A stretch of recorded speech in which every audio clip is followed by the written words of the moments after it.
ঈদের দিন বিকেলবেলা স্মৃতিসৌধে গেছিলাম একটু ঘোরার জন্য। যাই দেখি অনেক মানুষ। সৃষ্টির অপরূপ সৃষ্টি দেখতে ভালোই লাগে। ঈদের আগে এত মানুষ বাড়িতে গেছে, তারপরে এত মানুষ, এরা কোথায় থাকে? এরই নাম ঢাকা। যাই হোক, অবশেষে মন খারাপ ছিল। জোর করে না, কিছুটা স্বাভাবিক হয়ে চলে আসলাম ঘোরার জন্য। এটাই বাস্তব। ঈদ মানে আনন্দ, ঈদ মানেই কষ্ট, দুইটা মিলেই সবার জীবনে। কেউ পরিপূর্ণ সুখী না। তো রোহানের কথা চিন্তা করে চলে গেলাম রোহানকে নিয়ে একটু ঘুরতে। আর বাচ্চার সুখ দেখতে হবে। বাচ্চার সুখ দেখলে আমার সুখ খোঁজা যাবে না। আমার সুখ যদি আমি খুঁজে নিতাম, অনেক আগেই খুঁজে নিতে পারতাম, বা এখনও পারি আমার সুখটা খুঁজে নিতে, শান্তিটা খুঁজে নিতে। কিন্তু রোহান ঠকে যাবে। আর যেহেতু আমি আমার জীবনে ঠকে গেছি, এটার কষ্ট যেহেতু আমি পাইছি, আমি চাই না আমার সন্তান জীবনে ঠকে যাক বা সে কষ্ট পাক। আমার কষ্টতে যদি আমার সন্তানের সুখ হয়, এটাই সবচেয়ে বড় কথা।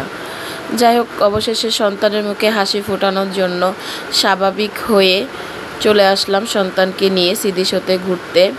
এসে দেখি অনেক মানুষ দেখে আরও ভালো লাগলো, অনেক ভালো লাগলো। কিন্তু এমন একটা মানুষের সাথে জীবন পার করতেছি, যে কিনা আমার সাথে মিথ্যা কথা বলে, যত্ন সহকারে আমার মন ভেঙে দেয়, যে কিনা আমাকে দিনের পর দিন ঠকায়।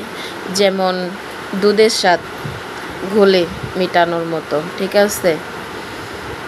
বাস্তবে দুধের স্বাদ তো পাই না, ওই ঘোল খেয়ে দুধের স্বাদ মিঠাই, মানে আঞ্চলিক, আমাদের গ্রামের আঞ্চলিক ভাষায় বলে দুধের স্বাদ ঘোলে মিটাইলাম।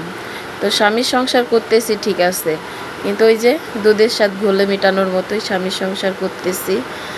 এই হয়েছে অবস্থা। বাঙালি নারী, স্বামী ছাড়া তো কোনো দাম নাই। আর যেমনই হয়ে থাক, স্বামীকে মেনেই নিতে হবে। ঘুরতে ঘুরতে অবশেষে ময়ূর পাইলাম। ছোটোবেলার কথা কার কার মনে আছে? আমার কিন্তু ছোটোবেলার কথা মনে আছে, দেখে মনে পড়লো। এটা আমরা আগে বইয়ের মধ্যে রেখে দিতাম। আগে জানতাম এটা থেকে বাচ্চা হয়, পরে যখন বড় হয়েছি তখন বুঝতে পেরেছি যে এটা থেকে বাচ্চা হয় না। এটাই বাস্তব, এটা রোহানকে বলতেছিলাম।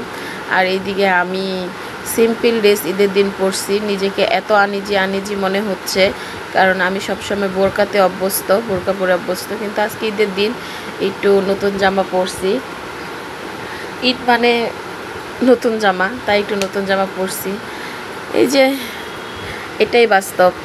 আপন কখনো পর হয় না, আর পর কখনো আপন হয় না। বিশেষ করে অনেক আপুরা স্বামীকে অনেক আপন ভাবে, তা এতটা আপন ভাবা হয়তো বা উচিত না।